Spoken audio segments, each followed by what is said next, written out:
Hey, I gotta admit, I feel really tempted because I got this microphone on to start, singing like Justin Timberlake for you all and dance around a little bit. I'm not a very good dancer.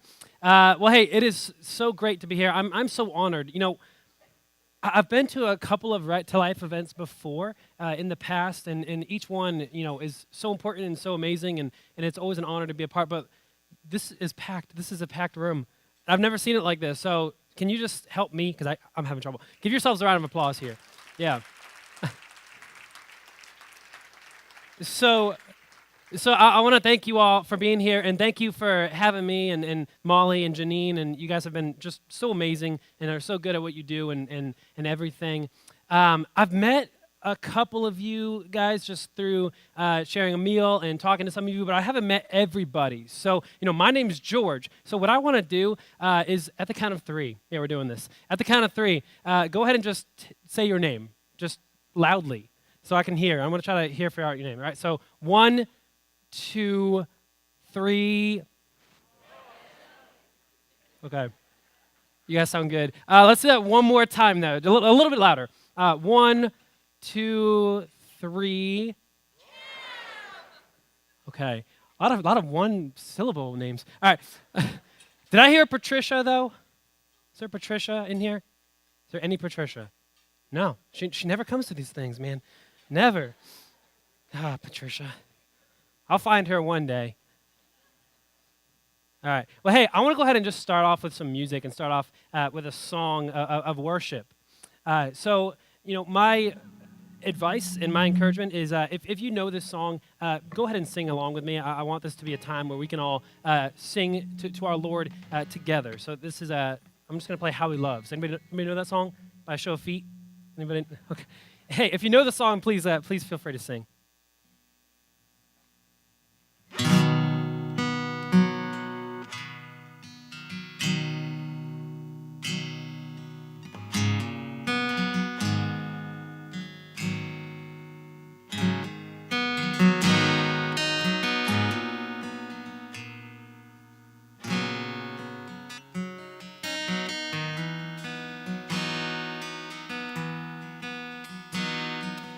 He is jealous for me.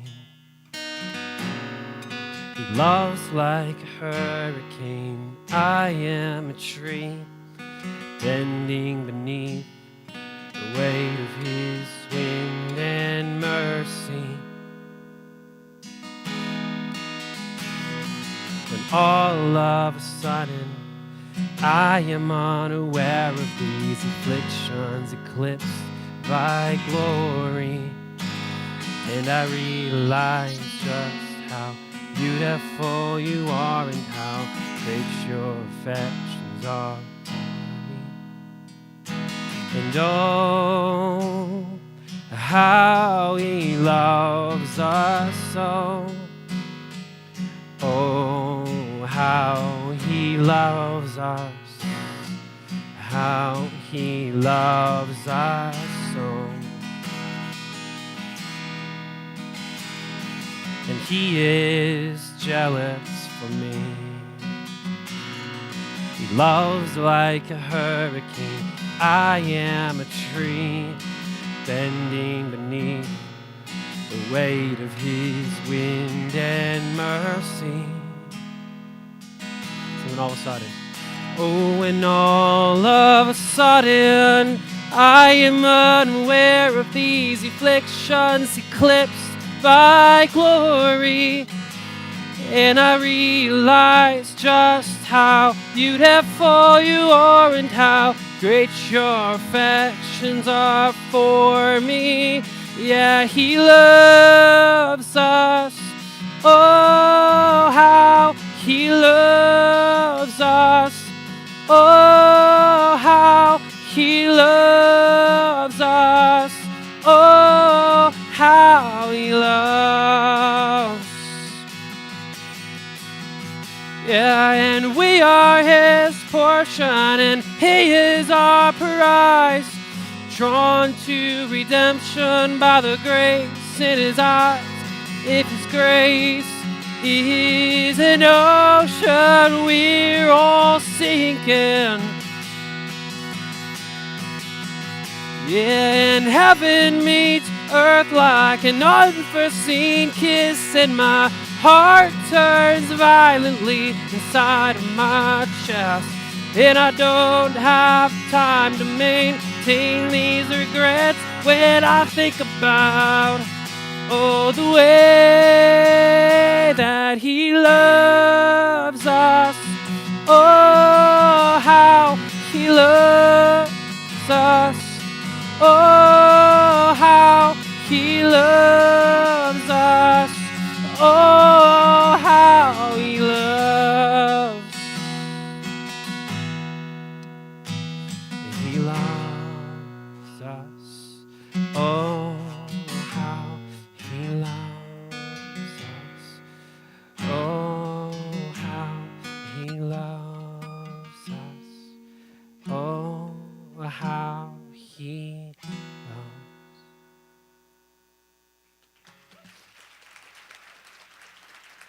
Amen. Thank you. And thank you for singing along. That you guys sounded amazing. Somebody was doing harmony too, and I was like, get up here now. No, I'm just kidding. Well, hey, again, my name is George Dennehy. I'm so excited to be here. I will be talking a little bit about my story and kind of where I come from, and this reality that God creates each and every one of us for a plan and for a purpose, and that nobody is here by accident. And nobody here is by a mistake, and even the way we are born is not by accident. Even though, sometimes we can struggle with, God, why did you do this? Or why did you allow this to happen? Or why am I like this and not like this? I'm just so humbled and so excited to share with you how God showed me who he is, and because of who he is, who I am. All right? But the first thing that I want you to know about me is, I guess the first thing is I'm from Richmond, Virginia. So I got to say, it feels pretty good to get out of that state, and to come over here where you guys have people that actually know what life is, It's scary. It's a scary time. And, when I heard what our governor said, I was pretty shocked. And I was like, let me hear that again, because I thought I misheard. But I was like, wow, this is the world we are living in today, and it's so scary. But the second thing that I do want you to know about me is one of my favorite things to do, one of my favorite hobbies is I love to swim. I know. You're like, what? And not many people will guess that, like, oh, he's a swimmer. No, but I actually love to swim. And, if you were to picture it or imagine it, I kind of swim, and it looks a little bit like a dolphin. I kind of just go under the water and pop back up and go back down under the water and pop back up. And, I'm not really one to brag about what I can do or my abilities or whatever. But, I am one to brag about my swimming because I do a perfect pencil dive. It's flawless. And as a matter of fact, oh, thank you. You really don't have to applaud me. I don't have to do anything. Yeah, as a matter of fact, I have to actually try to not do a pencil dive when I'm swimming in the water. But I want to tell you a quick story. So, I live on the west side of Richmond, and that's about 2 hours from the coast, from Virginia Beach. So a couple of summers ago, I went to the beach to get in the ocean and to swim around. And I was swimming in the ocean for a little bit. And the tide came in, so kind of like the rip tide. And at one moment, I was swimming around having a great time. The next moment, I'm down under the water, and the tide's kind of got me in its grip, whatever, and I'm rolling around in the water. And finally, the ocean pushed me back up on shore. So I rolled back up on the shore, and I don't know if you've ever had moments in your life when maybe you wake up from a really long nap, and you wake up and you're just kind of like, what day is it? Or what year is it? Or where am I? Just kind of like those moments where you don't even know who you are. So I rolled it back up on shore, and I sat up, and I was like, okay, my legs are still here. I was like, my arms were never here. Completely out of it, as you can tell. And I looked over to my right, and there to my right was a family kind of standing at the edge of the beach with like their toes in the water, So it was like a mom and dad and two kids, and their youngest kid was this 5-year-old, 6-year-old little girl, this little daughter. And she looked like, have you guys seen Monsters, Inc.? Come on. Yeah. We've all seen Monsters, Inc. So she looked like the girl Boo in Monsters, Inc. So she was standing at the toe. She was so cute. She was standing at the water and just looked so adorable. And I almost wanted to be like, can I take a picture of us? It would have been weird. I didn't do that. But here's the thing. here's the thing about kids. They don't have a filter. Amen? Kids do not have a filter at all. So this little girl, and I'm sorry, but I got to say this too. Adults don't have a filter. You guys don't have a filter either. So it's just a human thing, I guess. But this little girl, she looked over at me, and, I wasn't wearing a shirt. So, you could see, like, okay, something's different. And, she looked at me, and she made this really confused look. And I don't know. I call it the look.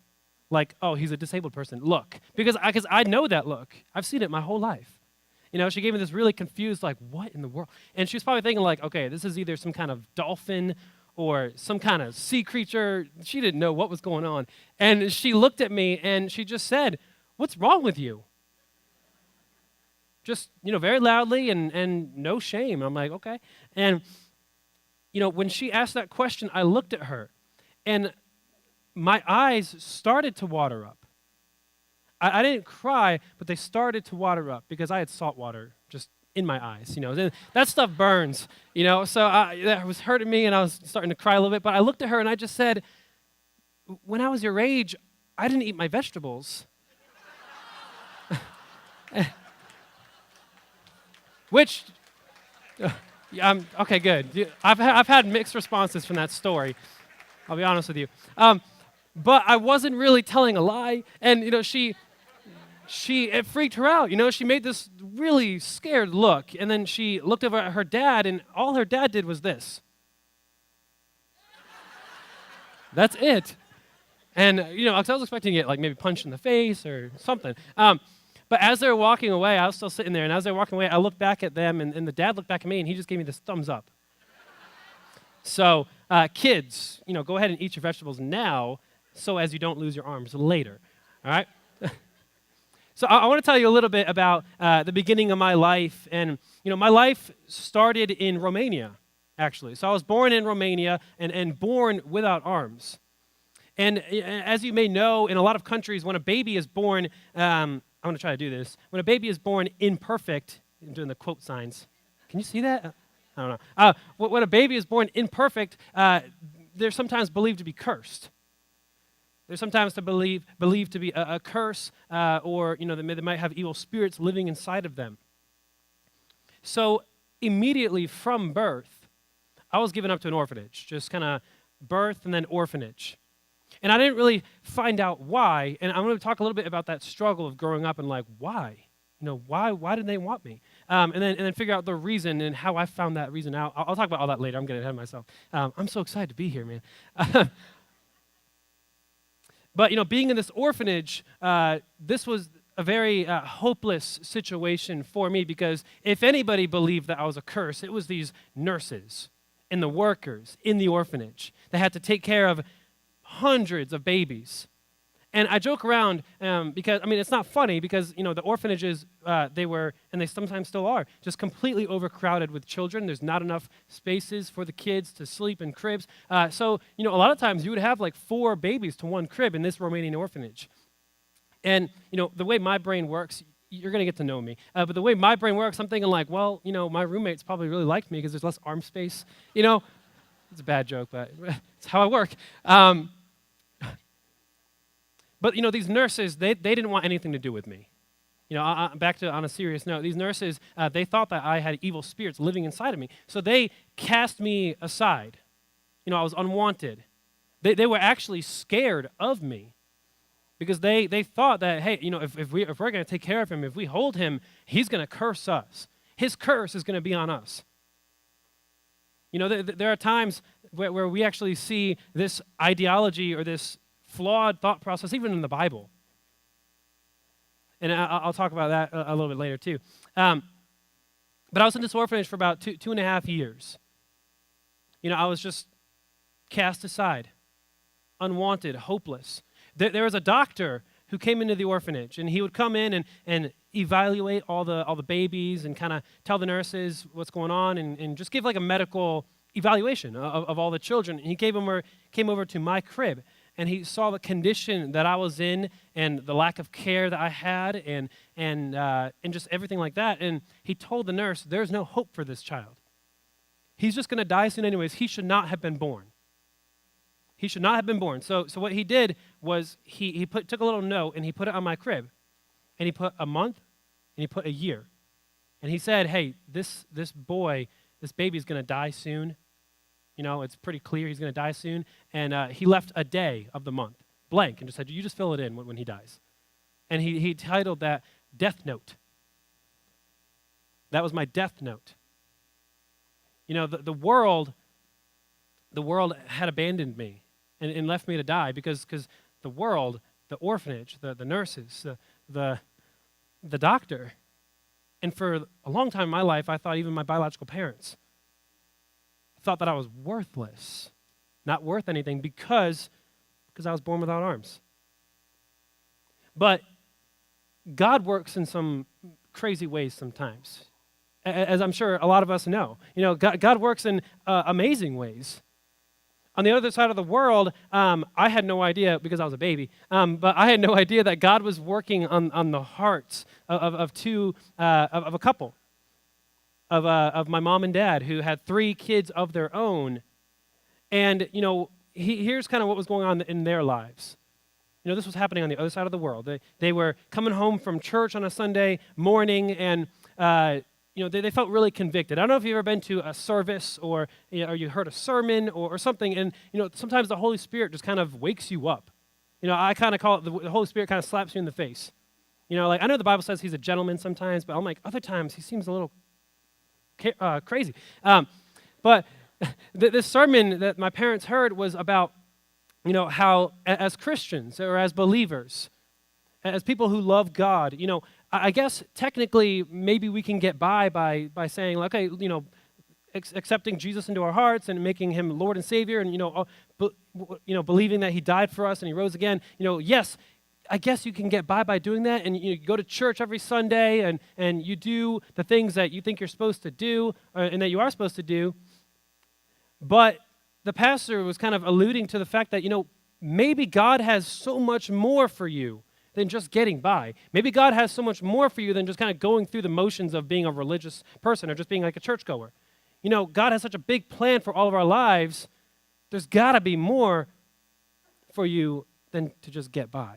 And my parents were living a very comfortable life, right? I mean, they had 3 kids, they had 2 dogs, they had a white picket fence, and in a red house. I mean, literally, it was everything was like, yeah, that's the dream right there. That's the American dream right there. But they felt so convicted by this because they knew, are we really doing everything that God has for us? Are we doing everything that we can for the most vulnerable? Are we? And both of them thought, okay, maybe there's more that we can do. So let's discover what we can do, because I'm here to tell you that everybody can do something. Everybody can do something. Not one person is exempt from their purpose. You know, I know at times it may feel like we're nothing special. Or at times it may feel like we're not able, we're not capable to do what we want to do sometimes, or even what we're called to do sometimes. But God makes a way, because at the end of the day, it's not us, but Him through us.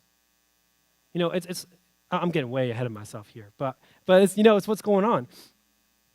So my parents were in the car, and they're thinking about, you know, what they could do or how they could help in the world and make an impact for the kingdom, you know, to be kingdom-minded people. And my dad, you know, was thinking, well, maybe we'll go to the homeless shelter, you know, and feed people who need food, or maybe we'll go to the vet and take care of pets, which those are all great things. I am not going to be downplaying that at all, because those are great things. It's just my mom had a very, very different idea in mind. You know, they're in the car, 3 kids in the back, and my mom just said, hey, let's adopt a child that nobody in the world would seemingly want to adopt.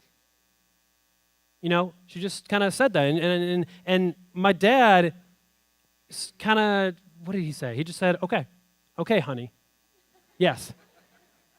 I don't think that he thought that she was serious, but I don't know.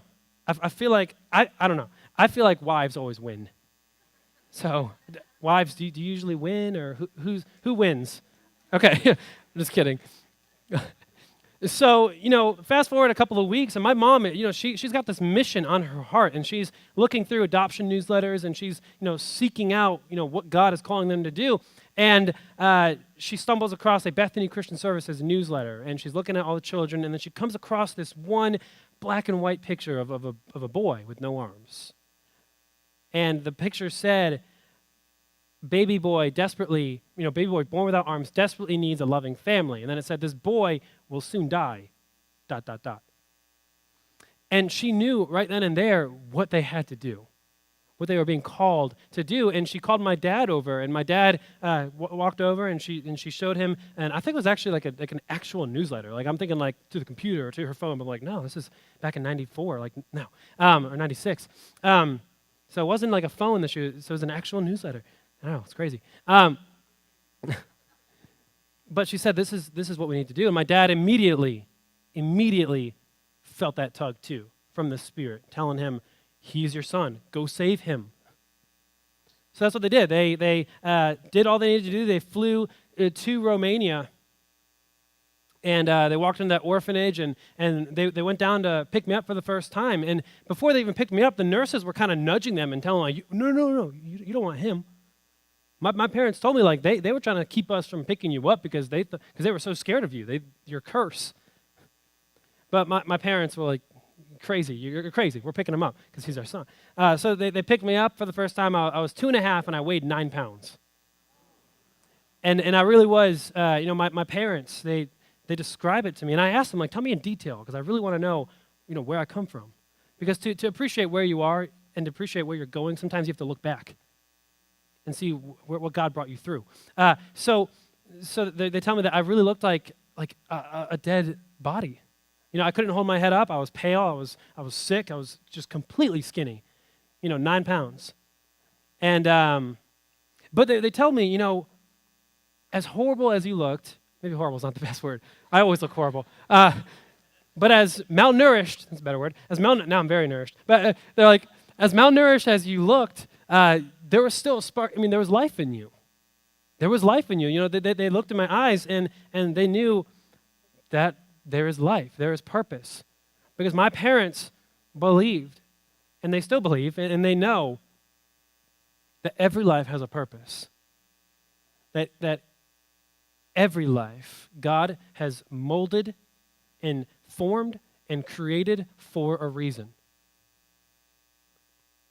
So they brought me back home, and I want to talk a little bit about my family. I wish I had a picture that I could show you guys, but you can go online too if you ever want to just see his family. So my parents, they had 3 kids of their own. They adopted me, and then they went on to adopt 9 more children. From you can do that, if you want. From 8 countries, each of us unwanted, each of us written off as no good. I have another brother from India. His name is James, and he also has no arms. I have 3 sisters who are biological sisters from Ethiopia, and we found 2 of them at one point, and then my mom is just insane. She found the 3rd one 2 years later, the older one. And I have a brother and a sister from China, both abandoned from birth. And I have a sister named Hope who has no arms or legs. And she was born in Thailand. And I want to tell you a quick story, though, about one of my brothers, because I think you'll get a kick out of this. I love doing that. So, I was adopted, and then about a year later, my mom, I really call it like a high. She's kind of like an adoption junkie, honestly. She really is. Like animals, people, it doesn't even matter to her. Whatever, it's like, hey, they need a home? Come on in. But like a year later, she was looking through another newsletter, and she found this boy born in India, who I just told you about, who also did not have arms. So my mom, put the 2 and 2 together. It wasn't hard to do, and thinking like, wow, this boy, his name was Kartik at the time, and George could be brothers. Like how perfect that would be, because they both could struggle, go through life and learn how to live and do things and everything together. I remember I must have been 5 when James was adopted, and this is one of my first memories as a kid, but I remember being 5 years old and James coming home And my parents walking in the door with him and saying, "George, this is your brother James." And I said, "Hi, James," and I didn't shake my hand out to give him, I didn't do any of that, whatever. But I said, "Hi, James," and then James walked over. Like the first thing he did, he walked over to my toy box. All right, so he walked over to my toy box and he took his little feet and he started playing with like the toys, and I wasn't very fond of that. You just walked into the house. I've been here for a year. And I work. And one thing I always told my other siblings when they would just annoy me is I would tell them like, "Hey, I was the first one adopted. I worked out, so you're kind of here because I was a good kid and I worked out. And imagine if I wasn't a good kid, you probably wouldn't be here." So James walks over to my toy box and starts playing with these toys, and I didn't like that, so I walk over to James, and all I did was this. I just walked over, took my foot, and just tripped him. And here's the thing about armless people. I call myself that armless guy. That's kind of like it's on my license plate. It's like my Twitter and Instagram, just that armless guy, because people forget my name, but they're like, "Well, he was that armless guy," and I was like, "Okay, I guess I am." But here's the thing about us armless people. Is when we fall down, there's that old song, "Fall down, you get back up." We don't get back up immediately. We take a second because we fall down and there's nothing really we can do to stop it. So when I tripped James, he fell and immediately hit his head on the tile floor, and it was a loud sound. And I kind of just showed him, okay, yeah, that's what's up. You don't play with my toys. I'm your big brother. Boom. Literally, because it made a sound. But then James tripped me as I was starting to walk away. So he's crying, but he's somehow managed to muster up the strength to trip me. And I fell, and we just started kicking each other. So thus started an eternal rivalry between me and my brother James. And it's so funny because because we shared a room. I mean, with 13 kids and an average-sized house, you had kids like sleeping in bathtubs and in the toilet. And I'm just kidding. You had a lot of kids for a lot of room. So like me and two of my brothers shared a room, and one of them was James. And anytime we would fight, or like we'd get really mad at each other and we'd want to fight, we'd look at each other and say, "Okay, we're about to fight." So we're like, "All right, well, let's sit down first." Like let each other sit down. No cheap shots to the groin or anything like that. So we like let each other sit down, and it's just flailing your legs at each other like crazy. And the hardest part of your foot is what? Your heel. So we would hit each other with the heels, and it got violent. We're brothers. But my dad, so you can get to know him a little bit. My dad would see us fighting. He'd say, "George, stop healing James. James, stop healing George." And we'd both look when we'd stop because we'd both look at him and be like, "That's not okay." But I want to talk to you for a little bit about just kind of growing up and learning how to overcome this challenge, I guess you could say, of not having arms. I remember from a very, very young age, coming face to face with a challenge and learning how to just live life. And I got to give credit to my parents because my parents treated me and my siblings with a lot of tough love. I remember trying to, abuse the system a little bit and kind of go downstairs, and I'd want a drink of water, so I'd ask my mom if she can get me a drink of water, and, she would say, "You can do it. Like, why can't you do it?" And I say, I just can't. I just can't. And she's like, "Well, have you tried?" And I would say, "Well, no, I can't. I just know I can't." And then, lo and behold, I would try, and I'd figure out a way to get a drink of water. I'd get the little cup from the drawer and go over to we had the water jugs, like the blue and the red switches, I guess. And, I get water from there, and that's how I got water. And, I always tell people, I do a lot of speaking at schools. It's kind of schools and churches and youth groups, and I go wherever I can. But a lot of times I just tell people, I tell people all over the place that, hey, I do everything that everybody else does, I just do it different. I just do it different. And different doesn't mean less. Different is different, but different never means less. And I really try to tell students that, you might be different, or maybe there's a kid in your class who is different, but you should never treat him any less. Ever. And, so carrying that on with me as I learned to do things, and as my parents kind of helped guide me, they'd help me figure out how to do things. But one of my biggest challenges that I ever learned, had to do was learn to play music. From a very young age, I always remember playing on the piano or just kind of singing to myself or tapping my foot on the ground as if I'm playing the drums. But it wasn't until I was 7 years old when, have you guys ever seen Lord of the Rings? It's the best. I mean, Lord of the Rings is the best movie. The first one. But anyways, so I remember being 7 years old. I know, I was 7 watching Lord of the Rings. And I remember watching the end of the movie and the credits are rolling and like the amazing soundtrack. I love that soundtrack. And I go over to the piano and I start playing that music just from the movie. Just kind of like by ear. And my mom saw that I was doing that and she said, oh, we got to sign him up for music lessons. And my 3 older siblings were already taking music lessons through a lady at our church named Jennifer Petrie. And so my mom went up to Mrs. Petrie at church that following Sunday, and she said, all right, I have another child or kid who wants to, or she said who wants to, but I don't want to, but who said who wants to learn to play music, wants to take lessons. And Mrs. Petrie said, okay, that's so exciting. All right, well, when can he start? And she said, this week. And my mom said, oh, by the way, he doesn't have arms.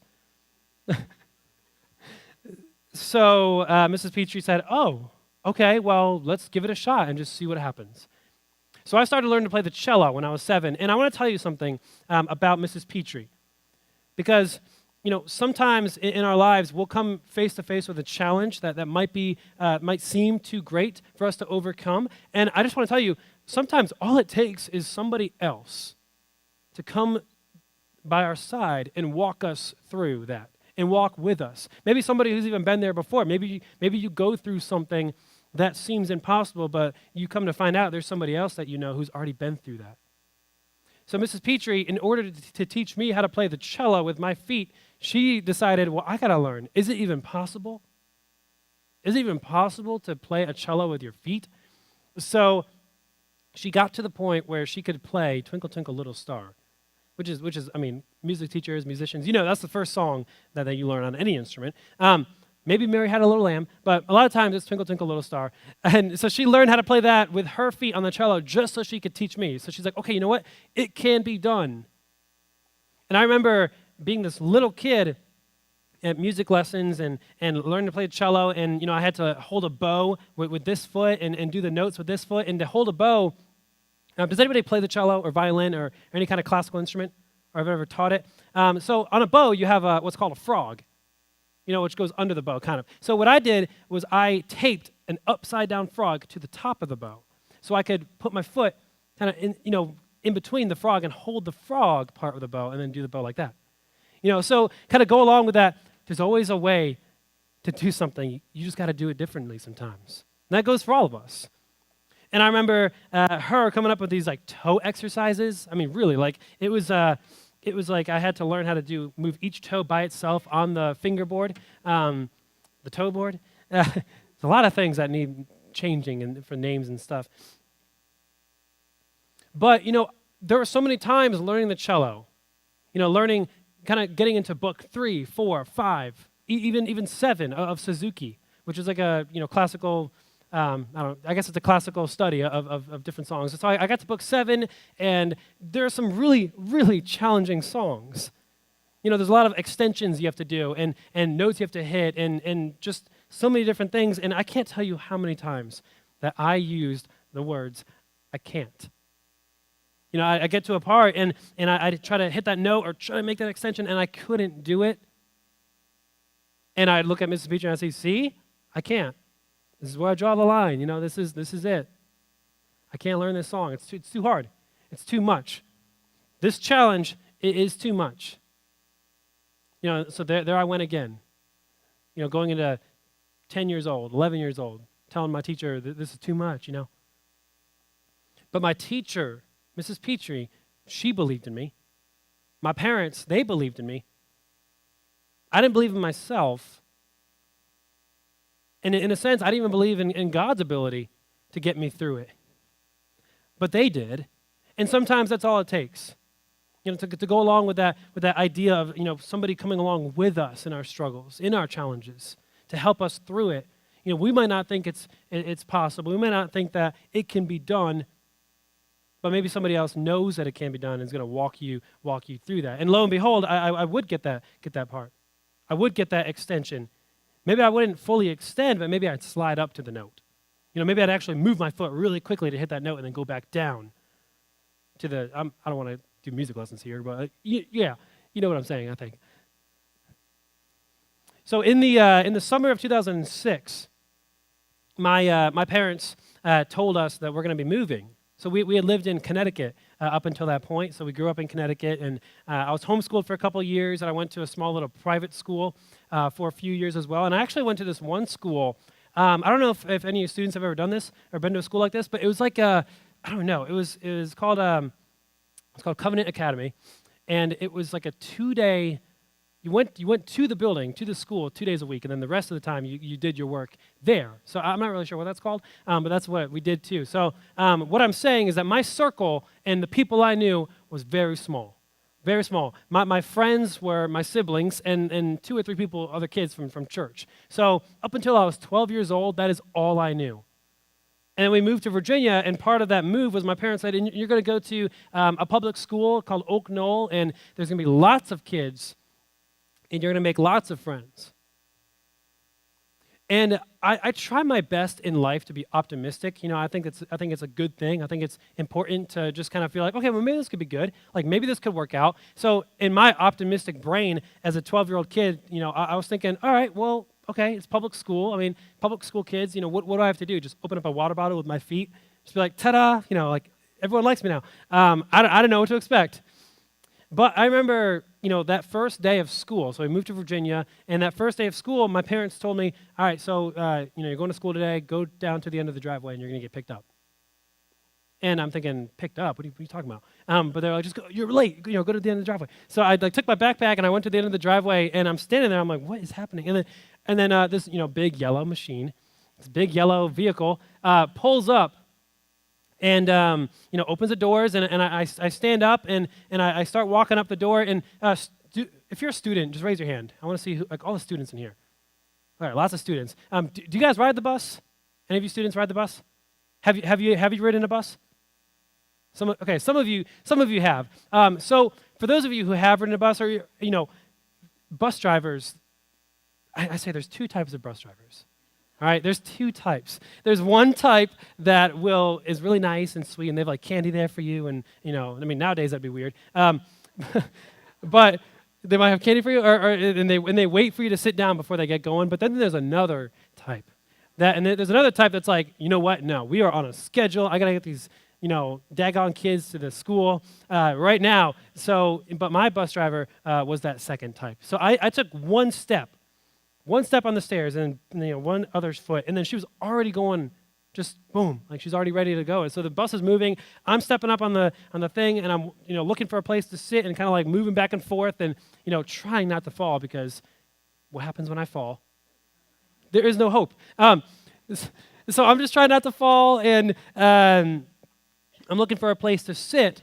But what started happening was I'd see an open spot, right? I'd see an open spot, and I'd have my, you know, backpack on my shoulder and stuff, and the kid in that spot would move over, you know, or put his backpack right there, because he didn't want me to sit with him. You know, like maybe I was too weird. I don't know what it was, or I was the new kid. I don't know. And then the next one, I'm looking for a spot, and same thing. And finally, I was able to find a spot in the back of the bus. And it's funny because I go to schools and do talks and, you know, anti-bullying stuff, and I tell the kids that, and they're like, so? Like, the back of the bus is awesome. And I was like, well, things have changed.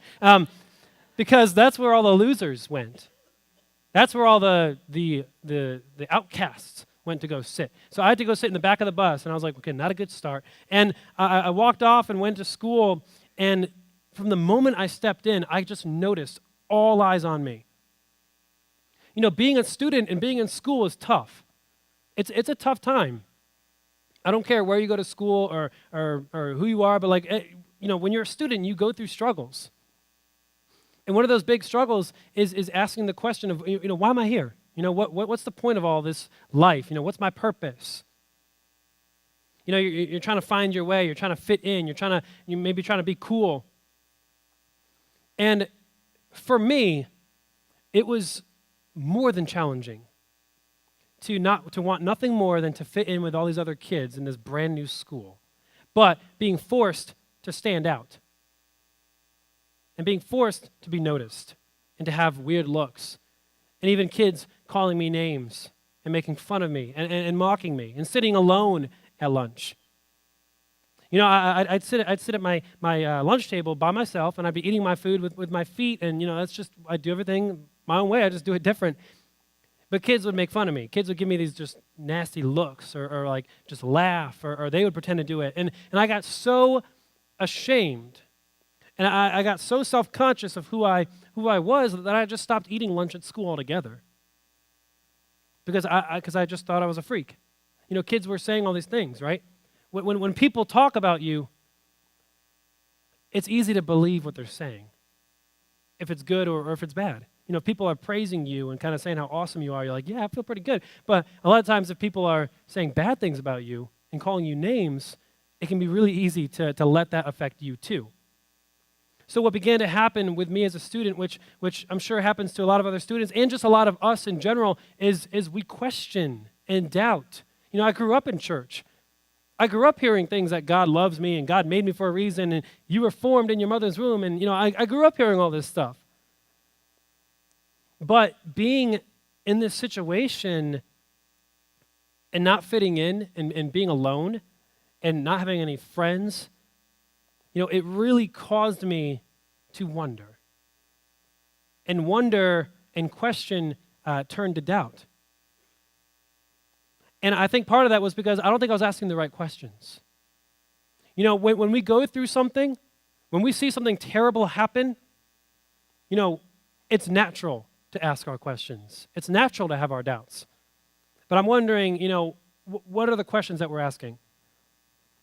What kinds of questions are we asking? Because there I was, this 14-year-old, 15-year-old kid, and I'm thinking, man, how could God do this? How could such a loving God that I have heard so much about, and my parents are, singing about at church, like how could such a loving God just decide that I was going to be born without arms? How could such a loving God make me be born in a country where my own parents don't even want me? How can such a loving God do that? That doesn't make any sense. God, how could you do this? Have you ever been there? Have you ever been in a spot in your life when we all go through so much. We all go through so many different things, and I don't know, don't be ashamed, but maybe you've been in a spot where the only thing that's on your mind and in your heart is saying, God, how could you do this to me? I don't deserve this. I'm a good person. I don't deserve this. Or maybe it's somebody you know or somebody you love, and you see them going through something, and you think, they don't deserve that. God, how could you do that? How could you heal this person but not this person? God, how could you heal the man with leprosy but not heal my sister, my husband, my parent with cancer? How could you not heal them? God, how could you make me without arms? God, how could you make me be an orphan, unwanted by my parents? I wanted nothing more than to just have arms and to be like everybody else. Which now I look back and I'm like, man, what a bad wish. But there, as a student in high school, in middle school, I wanted nothing more than to be like all the other kids just so I could fit in and be cool. I'd pray every single night. I'm telling you, I would pray every single night before I went to bed, and I'd say, you know what? God, if you are real, which I'm kind of on the edge about now, I'm kind of on the fence about, but God, if you are real, then just make me wake up tomorrow with arms. Make me wake up tomorrow and boom, I have arms. I know how to use them. Just you could do that, right? God, if you could cast demons out in the Bible and heal a man with leprosy, which just seems impossible, and God, if you could do everything that you've done in the Bible and do even the things that I hear even today that you do, then surely you could make me wake up tomorrow with arms. And I said, God, if you did that, man, then I'd be all in. Right? Then I'd be all in. Like, that's what I would need. There's my proof. Just heal me. Heal me of this armlessness. That's a word. I think it is. Just heal me of that. Make me wake up tomorrow. And then, man, like, Lord, imagine what we could do. Imagine the people we could reach with this miracle that you did. Imagine. Have you ever done that? Not that in particular, but have you ever, even in a tiny little sense, ever done something like that where maybe you've been at a point in your life when you're going through something or something big is coming up, or it could be, you could have gone through, you have a test coming up, or I don't know, just something. And even that small, little, sinful human part of you says, Lord, if you just help me get through this, then I'll be good. Then I'll be set. Lord, just help me with this one thing. Come on. Just help me get there. Help me do this. I really want this. Just help me do it. Just get me through this. Help me with this. Let me have this. And then I'll be happy. And then I'll be set. Because right now, I don't feel like I'm worth anything. Right now, I'm thinking maybe that doctor in that orphanage was right. Maybe I shouldn't have been born. Maybe I am just a mistake. Have you ever felt like that you might just be a mistake? That maybe you're an accident, maybe we're all accidents. Have you ever felt like that? It's so interesting how when life is going so great, we're like, thank you, God. Thank you for everything. But when life isn't going so great, or when we're going through something really, really tough, we blame God. So we praise him when it's going well. We blame him when it's not going well. I don't know, I'm going off topic, but that's just a thought I had, because I do that all the time. But here's the thing I look back and I remember, and I think about. Imagine if God did, allow me to wake up one morning and have arms. Like, we can all agree that would have been crazy, right? Miraculous, even. Amazing. That would have been awesome. But my prayer was, God, make me wake up with arms tomorrow, and then I'll follow you, and then I'll give you my all, and then I'll, tell everybody about you. Then I'll be happy. That's what it came down to. Then I will be happy if I had arms.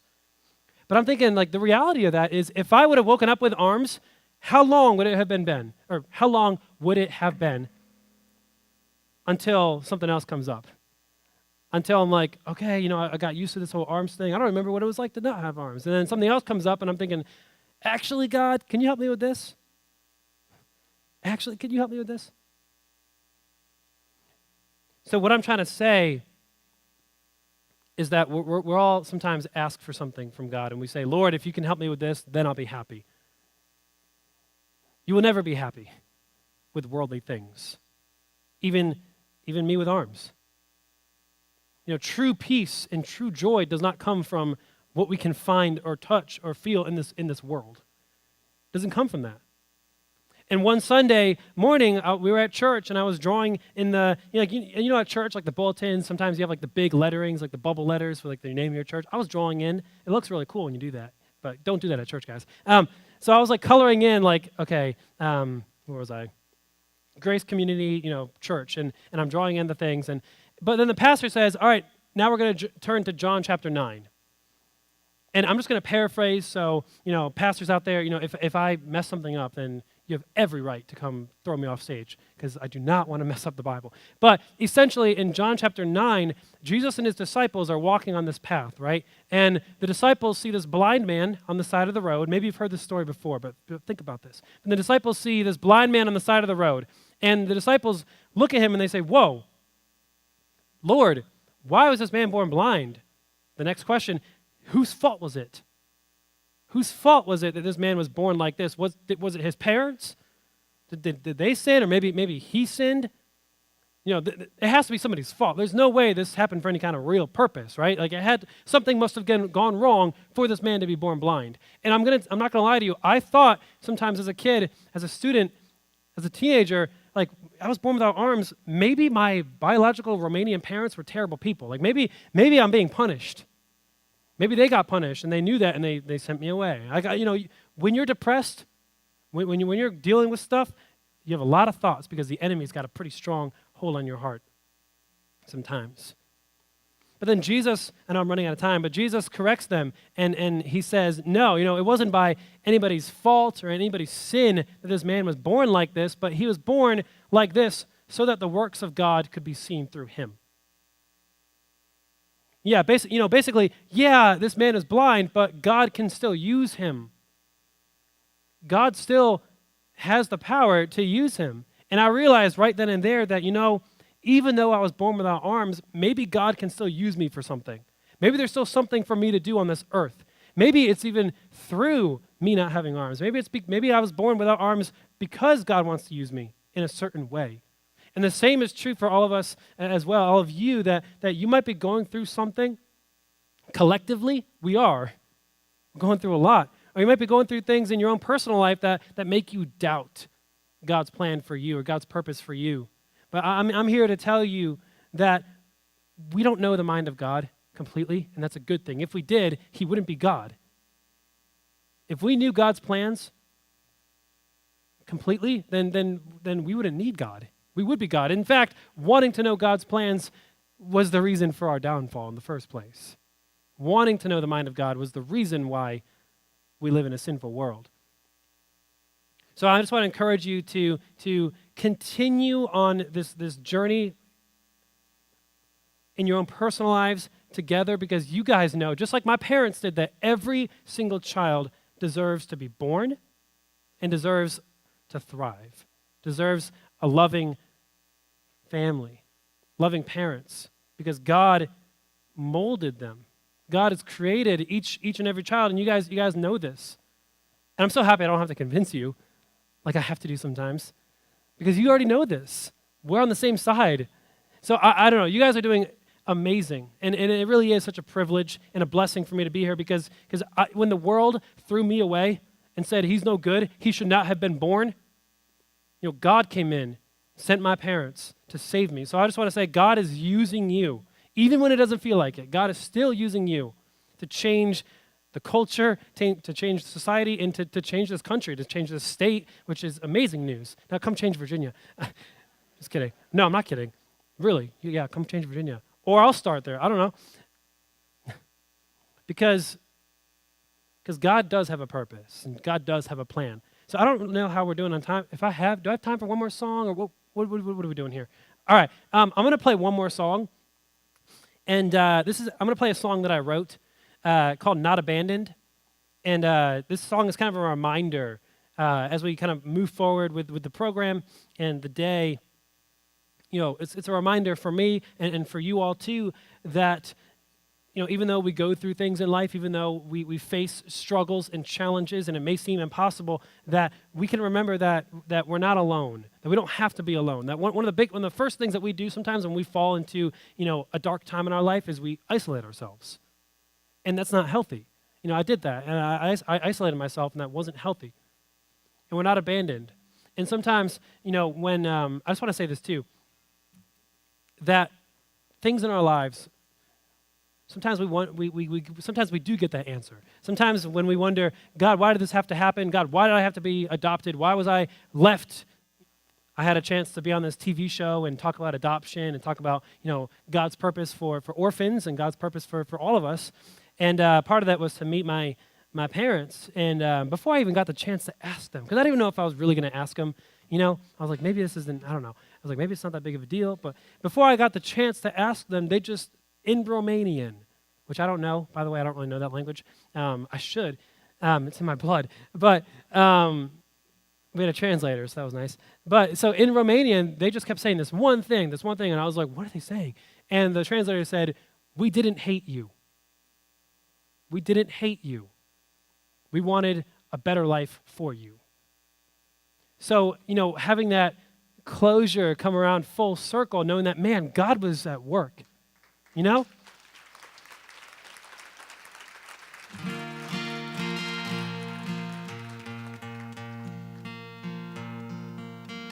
So I don't know what it is for you, but I'm willing to bet that maybe there's even one person in here. And if there's even just one, then this whole trip is worth it. But even if there's one person in here who's going through something and they don't feel like God is working, just remember that He is. He is working, sometimes even in the silence.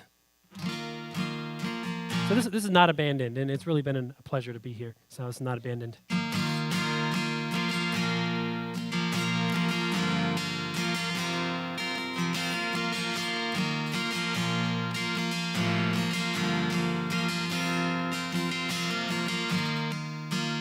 Every day, every hour, wondering if you'll make it out.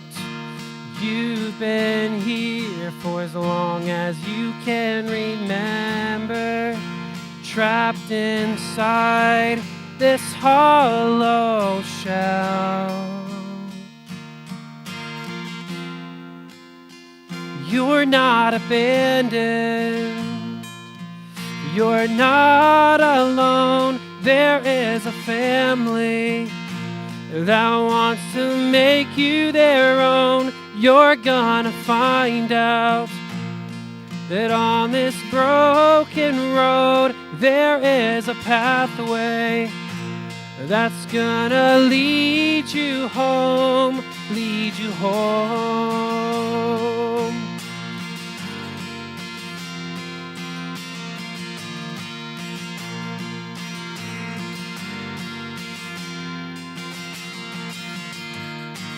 You were left in a wasteland with a voice yet to be heard.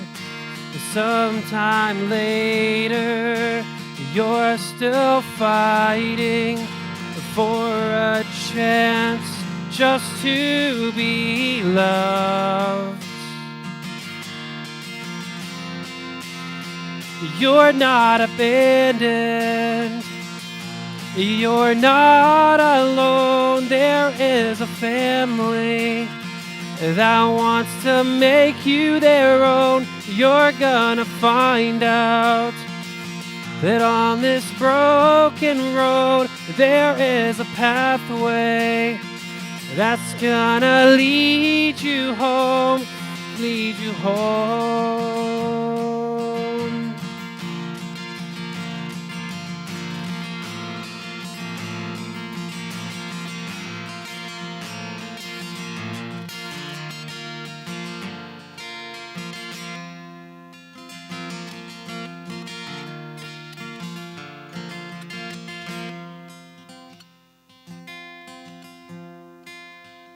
You're not abandoned.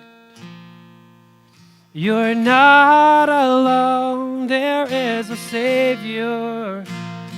He wants to make you his own. You're gonna find out that on this broken road there is a pathway that's gonna lead you home, lead you home.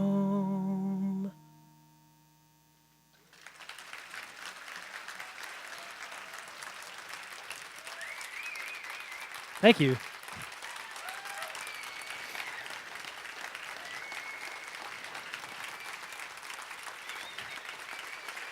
Thank you so much. Yeah.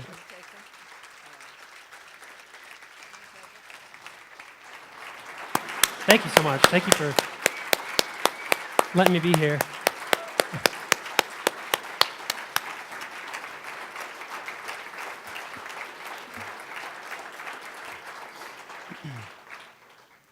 I was feeling really tired before lunch. Now I'm so invigorated again. Good. Thank you, George. That's amazing. Got a couple of questions for you here, and it's interesting because I've actually heard your response to this. I think first time I heard you.